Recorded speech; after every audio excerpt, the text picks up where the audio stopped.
أعوذ بالله من الشيطان الرجيم بسم الله الرحمن الرحيم الحمد لله رب العالمين الرحمن الرحيم مالك يوم الدين إياك نعبد وإياك نستعين اهدنا الصراط المستقيم صراط الذين أنعمت عليهم غير المغضوب عليهم ولا الضالين آمين اللهم صل على سيدنا محمد وعلى آل سيدنا محمد كما صليت على سيدنا إبراهيم وعلى آل سيدنا إبراهيم وبارك على سيدنا محمد وعلى آل سيدنا محمد كما باركت على سيدنا إبراهيم وعلى آل سيدنا إبراهيم في العالمين إنك حميد مجيد.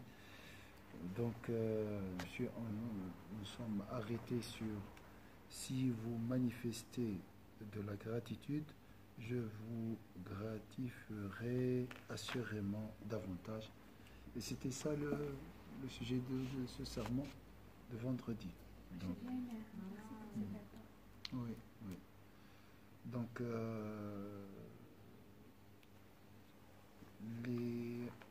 les merveilles d'Allah Azza wa Jal, c'est la conclusion de notre méditation. Hein. Je n'ai rien fait, hein. J'ai résumé juste ce qu'on a dit ensemble. Alors, le secret de qu'est-ce qu'elles cherchent les sœurs? Les merveilles. Vous cherchez les merveilles d'Allah. C'est ça. Parce que la routine tue. Hein. Donc, mais les merveilles sont limitées. Les merveilles physiques. Comme salam, Walid. J'ai pensé à toi. Ça va? Alors, la rivière hier et le pont. Hein? Le pont, c'est le dhikr. Et la rivière, c'est Allah.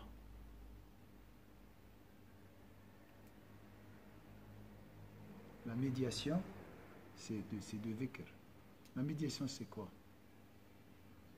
C'est un monologue intérieur. Le dhikr, c'est un monologue. Quand vous commencez à invoquer,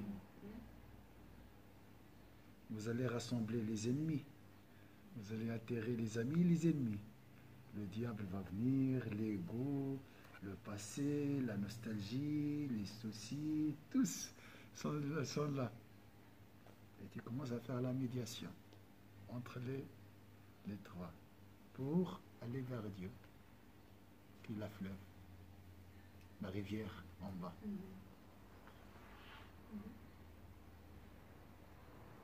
Donc il faut passer par la méditation, le dhikr, pour voir la rivière. C'était juste parce qu'on a fait la formation, il a fini Pascal avec ce passage sur un pont. Il y avait une rivière en bas. Il nous a initiés comme médiateurs. Mais c'est ça le dhikr. Le dhikr, dans la médiation, ce qui est beau, dans la médiation, il faut écouter. Ne pas réagir. Être patient. Tu dois, ce qui est très beau, Marouane, tu peux venir ici, comme ça. Ce qui est très beau, ce que j'ai appris beaucoup, c'est que tu peux rester sur une chaise avec deux personnes 5 heures.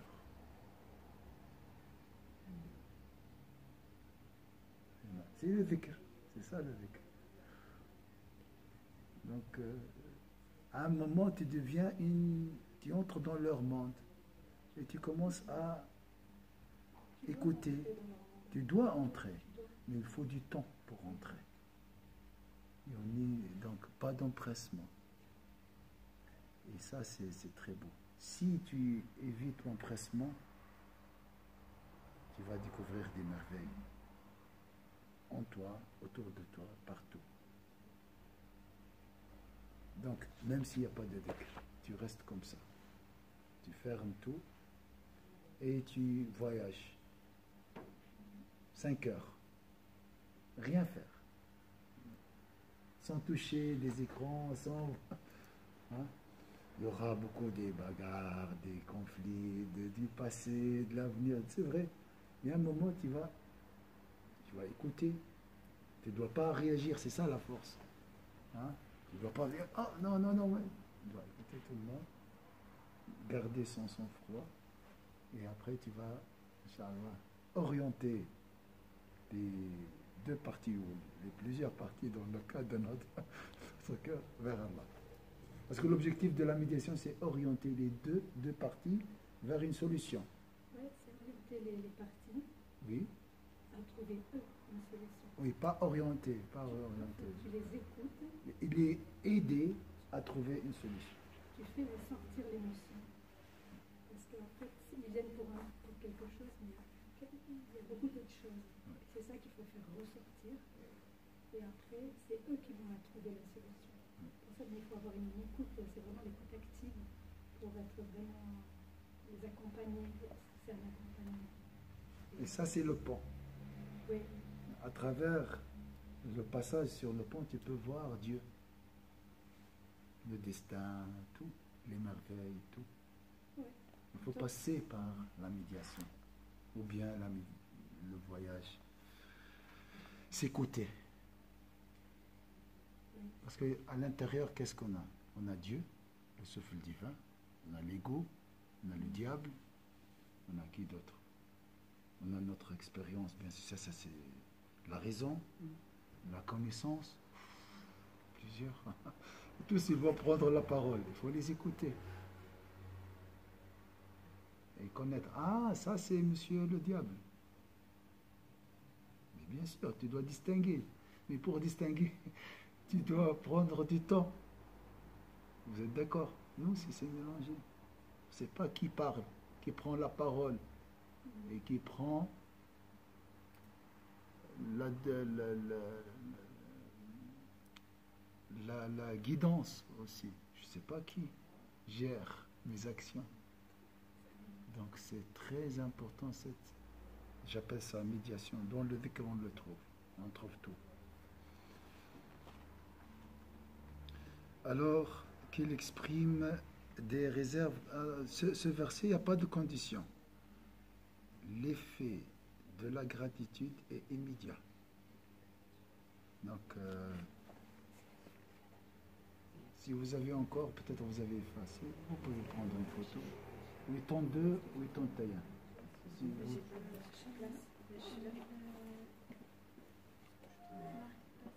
que c'est la suite parce que tu avais déjà mis. Ah ouais? C'est marqué que j'ai mis une photo. 82. Oui. 81. Où est ton 2, où est ton 3? Regarde, marqué, c'est moi qui ai mis.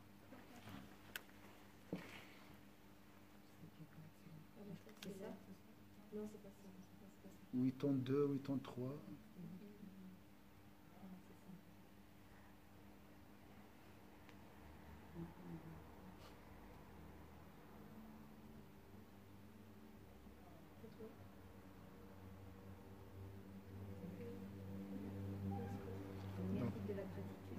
Je veux dire, dans le dhikr, dans la période de dhikr, l'ego qui veut, arrête, regarde, fais quelque chose, prépare à manger, regarde WhatsApp, tout ça. Hein. Il faut écouter, savoir, ça vient de l'ego, hein, c'est les passions, tu ne dois pas réagir, tu dois laisser un peu le temps, hein, tu dois te calmer. Et ça va aller, Inch'Allah. Après c'est la raison qui parle. Après, et tu dois t'entraîner à t'écouter. Écouter les parties constituantes de ton fort intérieur. D'accord? Ça c'est très très important. Mais bien sûr, chaque idée dégage un sentiment, hein. Ou bien un ressenti, ou bien un ressentiment. C'est pas facile d'écouter. Hein. Une suggestion maligne qui parle du passé blessant, ou bien des cicatrices, tout ça, c'est pas facile. Mais voilà, je sais. Ça soit l'ego, soit le diable qui veut m'attrister ou bien me jeter dans le désespoir. Comme ça, tu arrives après à gérer la conversation et être guidé vers ton objectif qui est Dieu. Alors ici, dans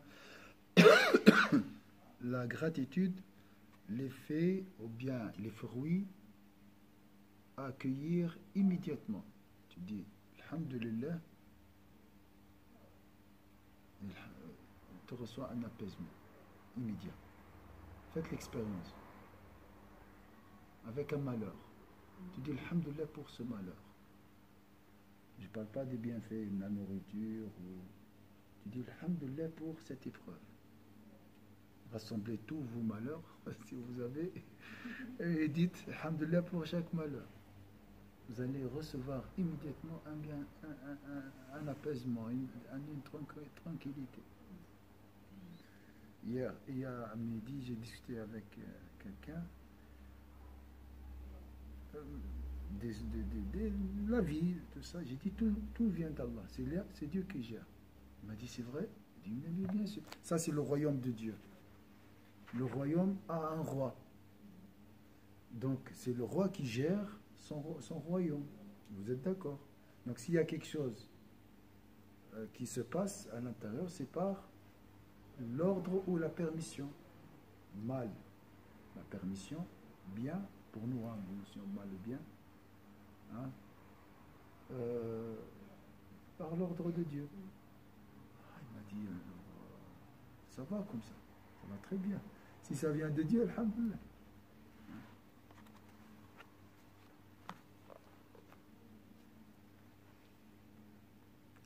واستثنى 5 أشياء في الإغناء والإجابة والرزق والمغفرة والتوبة.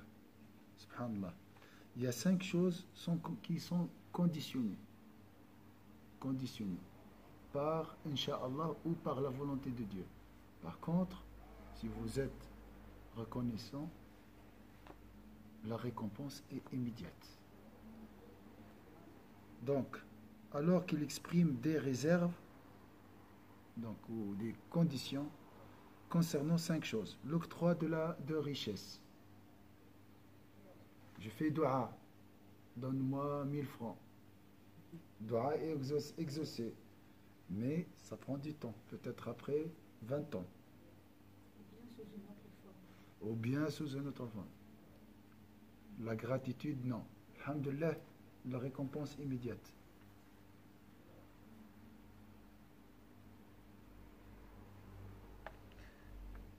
L'exaucement, la même chose. Tu dois être sincère, pas des fois, voilà, il y a des conditions. Hein. La subsistance, mais votre dua, croyez, je pense, Inch'Allah, 99% de vos doigts sont exaucés. Pourquoi? Parce que vous faites ça par nécessité. Vous êtes dans une situation difficile. Vous faites dua, Inch'Allah, votre dua est exaucé. C'est la promesse d'Allah. Même, il répond aux demandes des personnes qui sont dans la nécessité extrême. Comme, imaginez une personne dans la mer, coupée de toute forme de communication. Son doigt est exaucé. Même s'il n'est pas musulman.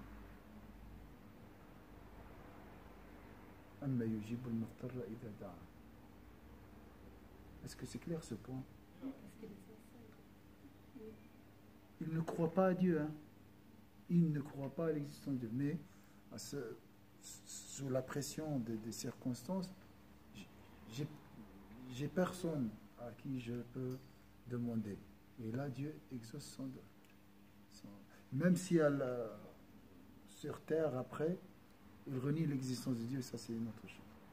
Mais si tu demandes avec vraiment besoin extrême, tu seras exaucé, Inch'Allah. C'est une grâce divine. Hein? Subhanallah. Donc, ça c'est un cadeau d'Allah, hein, l'exaucement. La subsistance. Mais si la personne est née, voilà, elle fait dua machinalement, là. La subsistance aussi, comme j'ai dit, les 1000 francs, ça dépend. Hein. Le mariage aussi, c'est Allah qui choisit pour toi le meilleur scénario. De toute façon, comme j'ai dit avant, le meilleur scénario est ta vie. Ta vie est le meilleur scénario pour toi. Jusqu'à maintenant, je parle. tout ce que tu as vécu, ça c'est le meilleur scénario. Parce qu'il y avait d'autres. Hein. Il y a d'autres possibilités. Supposons qu'il y a 7 scénarios. Allah choisit le meilleur. Tiens, d'accord. Donc le film de ta vie, et derrière il y a un scénario choisi par Dieu. C'est le meilleur scénario. Est-ce que c'est clair le mot scénario? Le mariage, le travail, tout ce que vous avez vécu. Ça c'est le scénario de votre vie. Ça c'est le meilleur choix. Il faut que j'accepte aussi de demander un scénario afin de ne pas tomber dans des insoumissions. Parce que je peux très bien choisir le meilleur scénario qui puisse être pour moi pour pouvoir perdurer dans l'ici-bas. C'est pas très intéressant. Enfin, je peux avoir un scénario. Il te donnera. Il te donnera dans la. Tu veux la vie d'ici-bas? Il te donnera. Et je vais courir comme un chien errant. C'est ça en fait. Celui qui veut la vie d'ici-bas, il recevra sa récompense dans la vie d'ici-bas. C'est la justice de Dieu. Mais tu dois travailler hein, pour la vie d'ici-bas. Si tu veux travailler pour la vie de l'au-delà, tu recevras ta récompense de la vie de l'au-delà. Si tu travailles pour la vie de l'au-delà, tu recevras pour les deux, Inch'Allah. Donc, il vaut mieux travailler pour la vie de l'au-delà. D'accord? Et tu peux facilement marier les deux.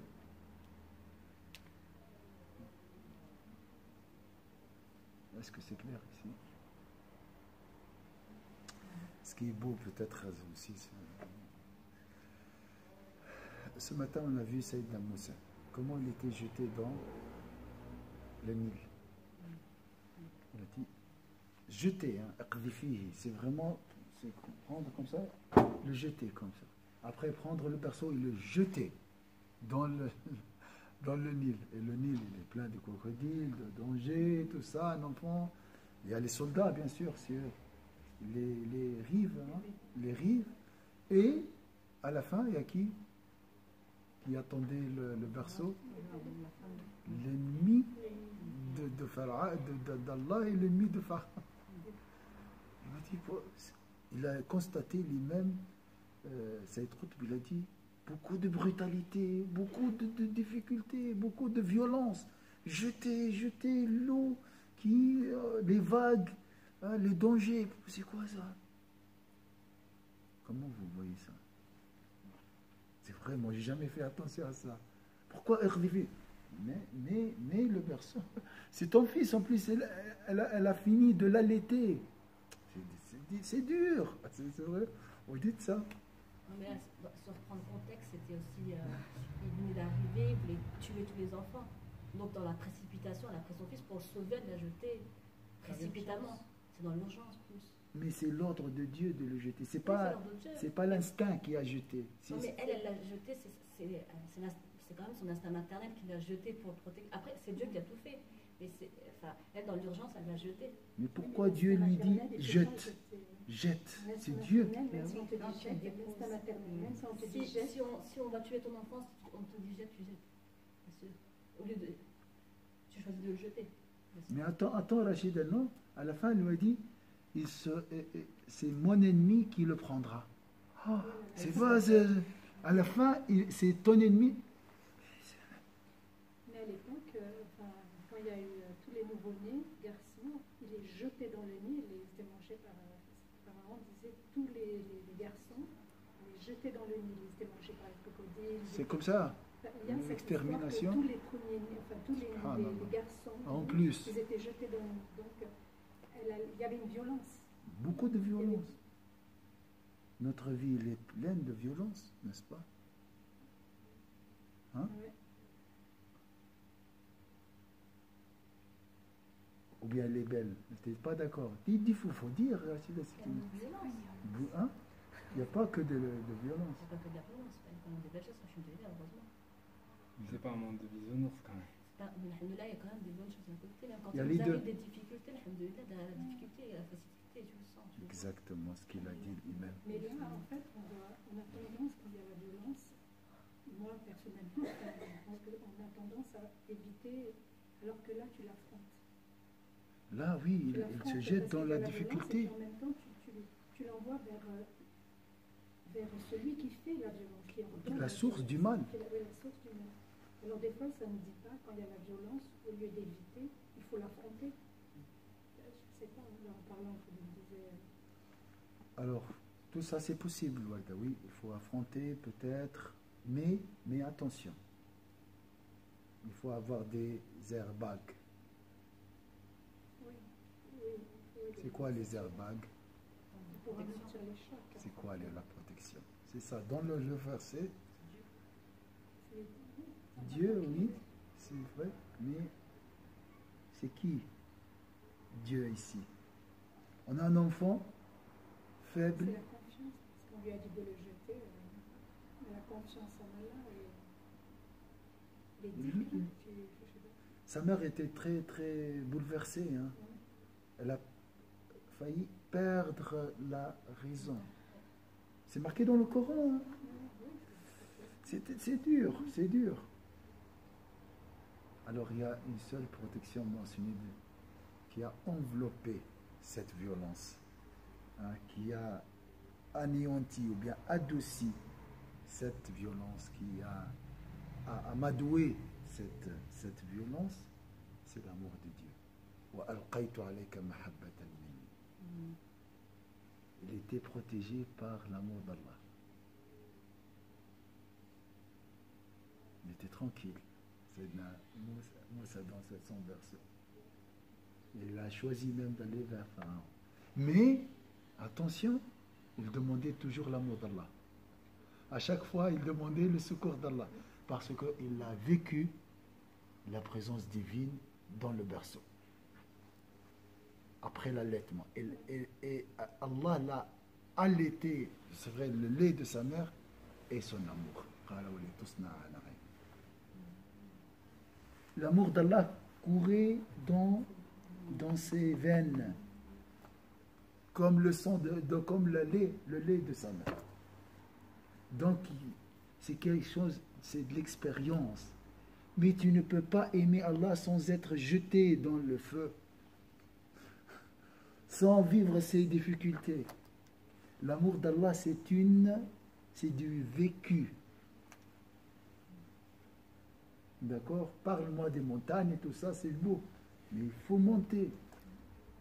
C'est ça. Il faut vivre. C'est à travers la difficulté, tu peux découvrir l'amour d'Allah. Là, tu vas le trouver. C'est pour ça, Khubra, dans Sourate Al-Kahf. Khubra, il a dit, toi, tu n'as pas l'expérience, Moïse. Toi, tu as la connaissance, oui. Alors qu'il a déjà... Mais là, c'est un autre monde de destin. Il faut l'expérience pour connaître la présence divine dans chaque atome, chaque souffle et chaque instant. C'est une sorte de purification. C'est une purification de passer par cette difficulté. Mais bien sûr, il se purifie de quoi? De notre raison égotique, de notre intelligence, fausse intelligence, notre orgueil intellectuel. C'est pour comprendre, c'est Allah qui gère tout. Et ça, il faut vivre, passer par le Nil. C'est pour ça aussi, quand il rencontre le Khidr, finalement, il est humble. Parce qu'il se rend compte qu'en face de lui, il a quelqu'un qui a de l'expérience. Voilà. Mais malgré tout ça, ça reste toujours difficile. Il n'a pas se patienté avec alors qu'il était jeté lui-même dans le... Donc, il a vécu l'expérience de l'enfant tué par le Khidr. Mais il a oublié. Donc, ça là. Donc, notre vie, c'est un voyage vers la certitude, vers la quête de la certitude, vers l'amour d'Allah, vers l'expérimentation de l'amour d'Allah. Expérimenter, vivre ça. Mais attention, après, tu peux t'entourer par des crocodiles de partout, et en même temps être zen, sereine. Ah oui, c'est ça. C'est ça. C'est ça. Ça m'est arrivé. Toi, tu fais l'exception. Tu n'as pas besoin de la certitude alors. Non, je ne parle pas du courage humain. Ici, c'est un apport divin. C'est plus fort que toi. Et vous avez vécu des moments de sérénité insoupçonnés, je crois, qui vient de Dieu. Tu dis, d'où j'ai trouvé cette sérénité? Comment j'ai pas réagi Comment? C'est Allah qui a fait descendu sur toi la quiétude, on appelle, Sakina. Comme c'était le cas. D'acceptation, parce que des fois, tu te demandes, mais tu n'es pas dans un état d'acceptation. L'acceptation, ma soeur Warda, par ma petite expérience. Je vous ai raconté des histoires. 99,99% de la guérison et de la solution. 99,99% de la solution.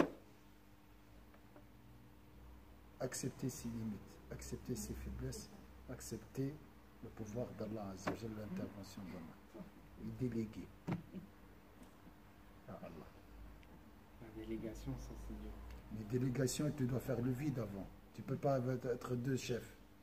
C'est soit toi, soit Allah. Vu comme ça. Hmm? Vu comme ça, effectivement. Oui, on ne peut pas. Rien que dans la journée, on va se plaindre 10 fois. Oui. Donc ça, c'est très, très important. Une fois tu as délégué, là c'est bon. Comme si tu as donné toutes tes factures au directeur de ton ami, bien sûr, doit être le billet. Tiens, j'ai confiance en lui, il est riche dans le sens. Il peut payer mes factures, c'est bon. Il m'a promis aussi. Donc ça c'est très, très, très, très important. Très important. L'acceptation, c'est dans la gratitude aussi. Si tu acceptes, tu reçois immédiatement. Donc, quand tu acceptes, tu fais le vide et ce vide sera rempli directement par l'intervention divine, la présence divine. Et ainsi de suite.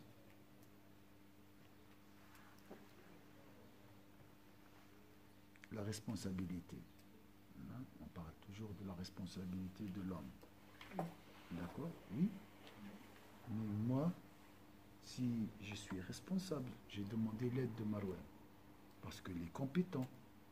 Est-ce que je suis responsable parce que j'ai demandé l'aide de Marouane? Hein? Non, je suis intelligent. Parce qu'il faut s'informer. On connaît comment régler le problème. Hein? Il y a des sources.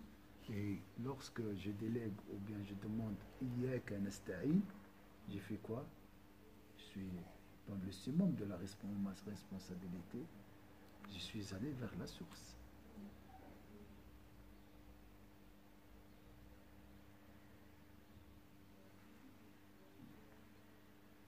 Il dit en effet, Dieu vous fera largesse de sa grâce s'il le veut.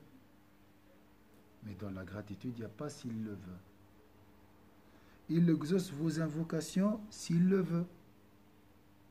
La gratitude, il n'y a pas s'il le veut. Il sustente qui il veut sans compter. Donc le pardon, c'est ça, sustente.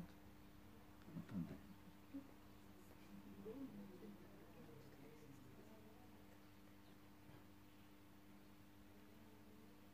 Ça veut dire quoi, sustente? Je peux trouver en arabe. Yaghfiru, non?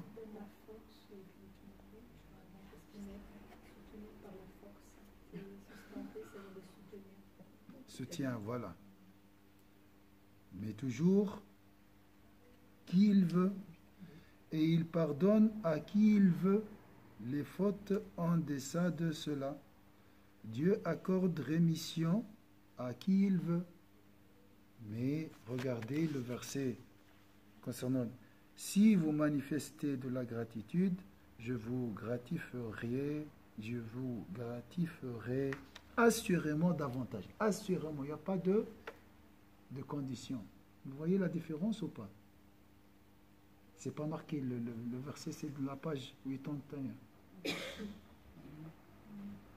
Si vous manifestez de la gratitude, je vous gratifierai assurément. Il n'y a pas si je veux ou si il veut, assurément davantage. C'est une promesse. Promesse non inconditionnée. Inconditionnelle. C'est à nous d'être sincères ou pas, de ne pas oublier cette gratitude. Ouad, même si tu n'es pas sincère dans la gratitude, tu recevras ta récompense. Même si tu le dis, alhamdoulilah, alors que vraiment, réellement, c'est un malheur, je suis malheur, tu recevras, Inch'Allah, une récompense selon le degré. Il n'y a pas de condition.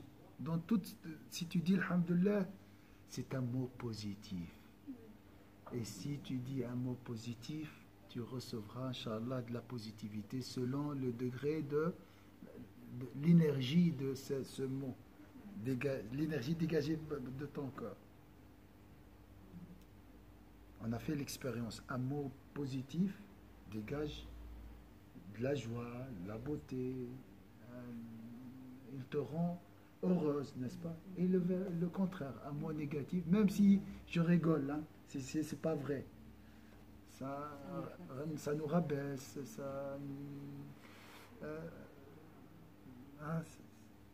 il enlève une partie de notre joie. Hein. Il a dû dire autre chose. Hein. Donc, c'est une réalité. Et comme j'ai dit, le développement personnel joue sur ça. La positivité a un effet immédiat. Mais nous, on veut immortaliser cet effet. Les séances de coaching, ils disent bien qu'il faut positiver, avoir des mots positifs dès le matin. Enfin voilà, c'est vraiment, voilà, le coaching, c'est vraiment ça, quoi. C'est bien, parce qu'on a un objectif avec les employés, c'est quoi? C'est de réussir 8 heures de travail. Après, tu es positif, pas positif, ça, ils ne peuvent pas t'accompagner dans ton appartement. Mais avec alhamdoulilah, tu peux être heureux dans ton travail et en dehors de ton travail, dans toute ta vie. Toujours, il faut dire, il est où la beauté ici? Et on va faire l'exercice maintenant avec le verset suivant. Alors, cherchez la beauté à travers ce verset, dans ce travers.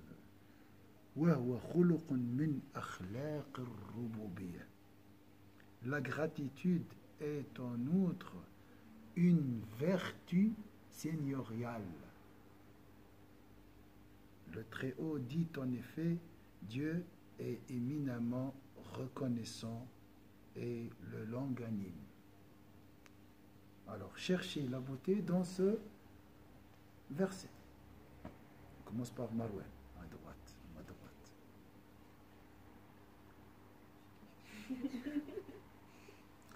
Écoute, Manu, tu n'as pas besoin de dire.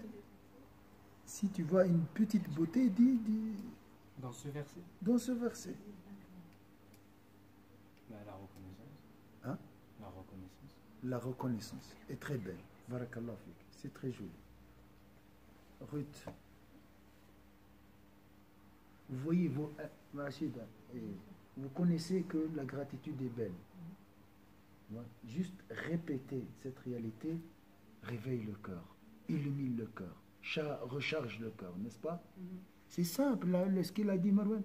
Il faut toujours se rappeler de choses positives. Toujours. Toujours. Des idées positives. Dire des paroles plus positives. Choisir des mots positifs. Ruth. Vous voyez, tout ce que vous allez dire a un effet immédiat. J'essaie de comprendre le mot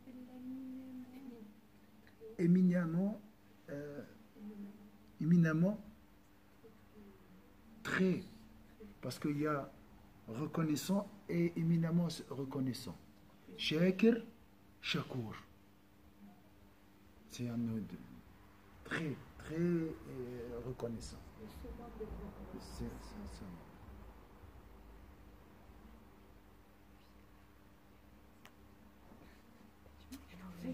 Hein? On revient à toi, Ruth.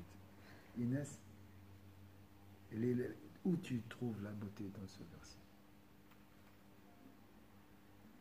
Même si tu le vois, tu vois pas de beauté, dis la première pensée qui... Je sais pas, j'arrive pas à le dire. Ici, d'accord. Warda? Alors moi, je me dis, c'est un protecteur. En fait, c'est comme nos parents qui, même si tu fais des bêtises, ils reviennent à toi. Il est tellement... Pourquoi il doit être reconnaissant pour nous et il organise ses passions. Barakallah. Tout ce qu'on fait, qu'on fait comme bêtise, comme péché, comme... Et puis c'est le... Subhanallah. Tu le sens comme tes parents. Si tu fais du bien, il est reconnaissant. Et si tu fais du mal, il est pardonneur. Et il est patient. Il est patient. Et il attend de toi de faire du bien. On n'a pas dit halim. On n'a pas devancé le mal, le péché. On a commencé par le bienfait. Shakour tout d'abord. Donc, la reconnaissance. Donc, Dieu aime la positivité, aime le bien. Et il est reconnaissant. D'accord? Shakour, Dalila, le verset. Il est où la beauté dans ce verset? Shakourun halim. Wallahu shakourun halim. أين الجمال في هذه الآية؟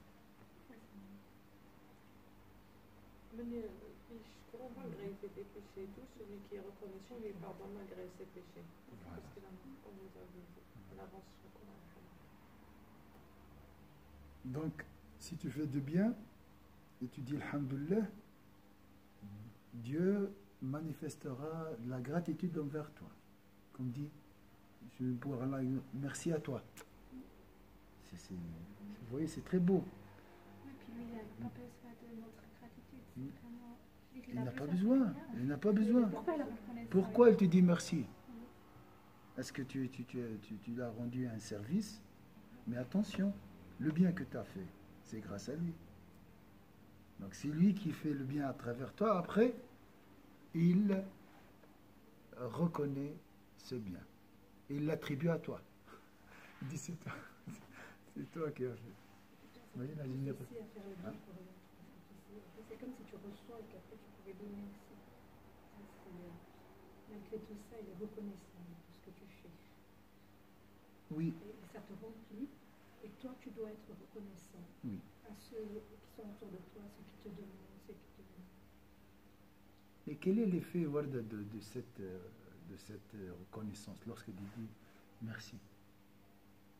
J'imagine, hein, entre nous, si je te fais un service, tu me dis merci.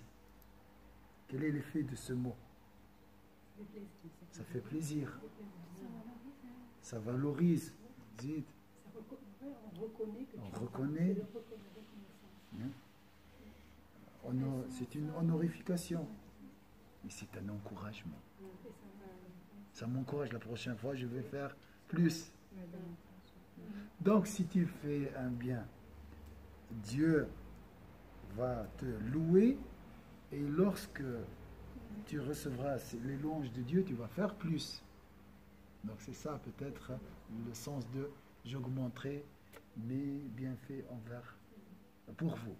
Peut-être, wallahu a'lam. Ça, c'est grâce à la gratitude d'Allah. La source de la gratitude, c'est Allah Azza wa Jalla.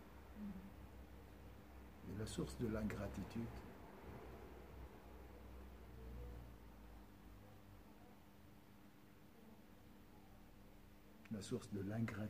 on l'a vu. Le contraire de la gratitude, c'est le diable. C'est le diable. Ouais, tu n'as rien. Qu'est-ce que tu as fait dans ta vie? Regarde les autres. Tu as gagné quoi? Tu es toujours pauvre. Il essaye de détruire tout ce qui est positif en toi et autour de toi. Il n'y a que le mal. Hein? On veut toujours plus, rien de... On n'est pas vraiment, on se contente. Quel nefs? Bon, on va voir. Quel nefs? Toujours nefs. Alors, c'est elle qui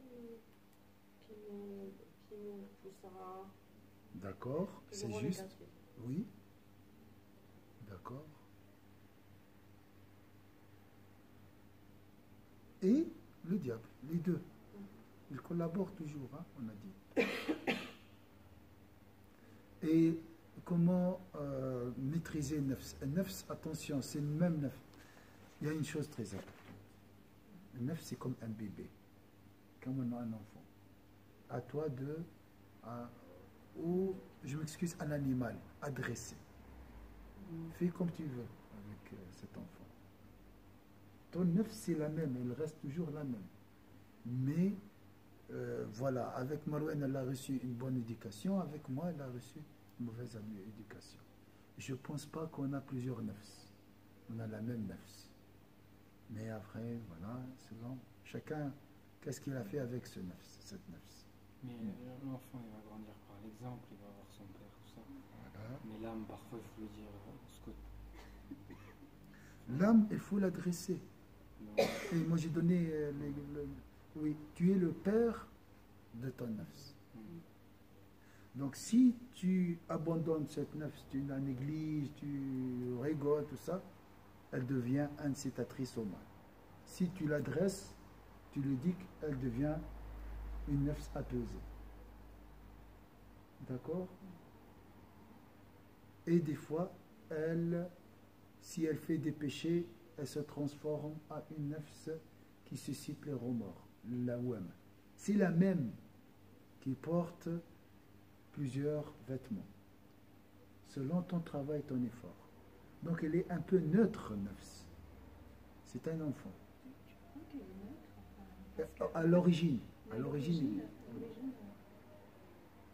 Allah, il a mis par exemple la patience chez une personne, la générosité chez une autre. Et le combat n'est pas le même. Si on avait tous la même nefs, on aurait tous le même combat, alors qu'on n'a pas tous le même combat. Alors, on a le potentiel. Dans ce nefs, elle peut être orientée vers le bien comme elle peut, comme l'enfant. On a Il tous naît- le potentiel. ça, je suis Il d'accord. naît bon, Oui. mais après, voilà. La même chose, le nefs. La même chose. Mhm. Donc, on est en train de un peu corriger, un peu éduquer. Notre vie, C'est possible, toute la vie. Hein. la vie, c'est... Mais de toute façon, tu ne dois pas l'abandonner. Si tu l'abandonnes, c'est fini. Elle sera éduquée, entre guillemets, par l'autre. Donc, cette nefs, c'est comme un cheval qui a besoin d'un chevalier. Le chevalier, c'est la sagesse. D'accord? Donc, c'est vrai, la gratitude, bien sûr, il n'y a pas que c'est aussi la conception, l'idée. La nefs n'est pas intelligente. Hein? C'est le cœur qui domine, c'est lui le régent. Lui, c'est un soldat, c'est un employé, géré par le cœur. Donc, c'est vrai quand tu dis nefs al-ammara bis-sou, mais c'est pas nefs, c'est en fait ta vision. Si tu es positive, elle devient positive. Change ta conception, elle va te C'est la suivre. raison, oui, la raison, c'est la Ce qu'on appelle la raison, mais en réalité, la raison du cœur. Est-ce que c'est clair ici? Mais la source de cette bonté, cette sagesse, cette positivité, c'est Allah. C'est lui Shakur. C'est la source de la gratitude.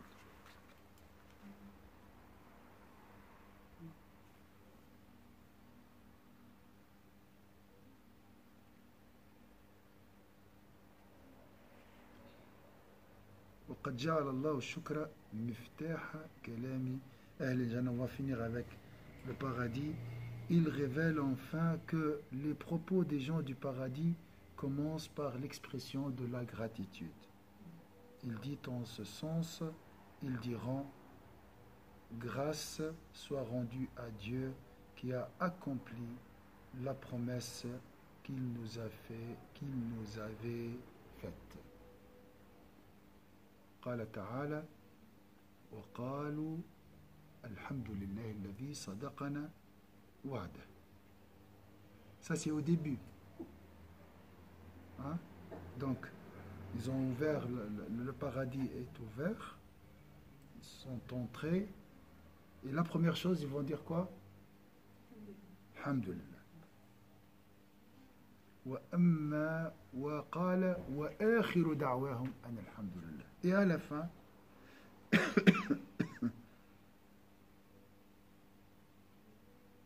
la gratitude en est aussi la conclusion, et la dernière de leurs paroles sera grâce soit rendue à Dieu, Seigneur des mondes. Peut-être après ils ont vu les bienfaits du paradis, tout ça, la contemplation de la noble face d'Allah Azzawajal. Et là, ils ont dit à la fin, alhamdulillah. Alhamdulillah au début, à l'entrée, et alhamdulillah à la fin, qu'il n'y a pas de fin au paradis. Donc, ça, c'est l'importance. J'ai posé la question, il nous reste qui pour le verset? Camille. On a tout dit. On n'a pas tout dit. Jamais, il y a toujours quelque chose à dire.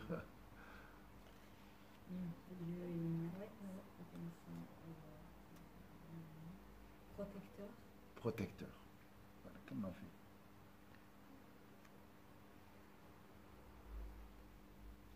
Reconnaissant et le longanime. Il nous protège de l'ingratitude surtout. Hein? Il nous sauve. Subhanallah, tu reçois des fois un apaisement. Hein? Il vient d'Allah Azza wa Jal. Il dit alhamdulillah, wallah. Des fois tu vois le monde pour quelques éclairs hein, positifs. Inch'Allah, tout est beau. Hein? Ça c'est une intervention claire, divine. Hein? Claire, je dis pour nous.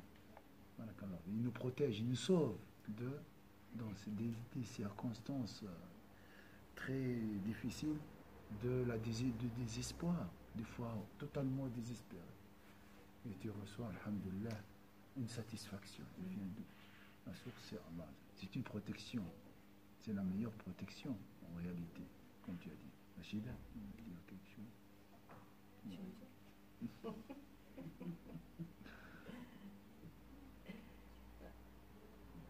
Après longanime, tout ça, c'est ce que je voulais dire tout à l'heure. Et puis, la gratitude est en outre une vertu seigneuriale. Ça veut dire que déjà, cependant, la gratitude, c'est déjà énorme, mais il y a encore d'autres vertus qui Oui, c'est une vertu divine.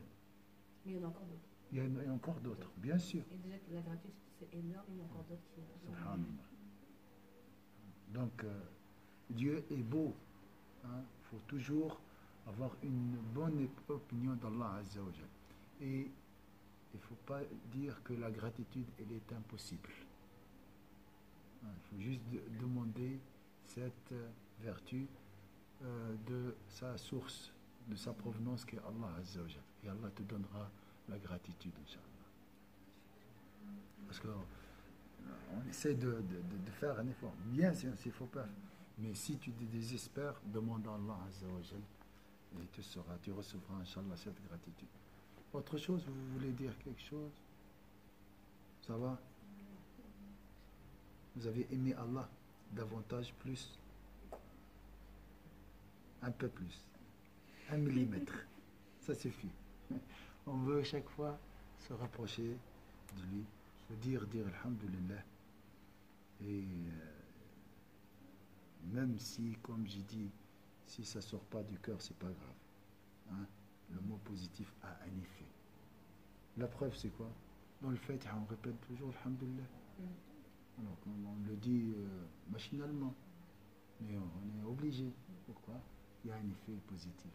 Même s'il est infime, c'est pas grave. Mieux que rien.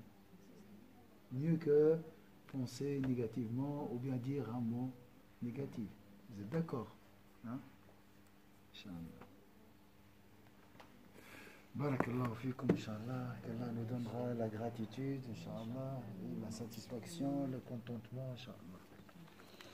أعوذ بالله من الشيطان الرجيم بسم الله الرحمن الرحيم والعصر إن الإنسان في خسر إلا الذين آمنوا وعملوا الصالحات وتواصوا بالحق وتواصوا بالصبر سبحانك اللهم وبحمدك نشهد أن لا إله إلا أنت نستغفرك ونتوب إليك سبحان ربك رب العزة عما يصفون سلام على المرسلين الحمد لله رب العالمين.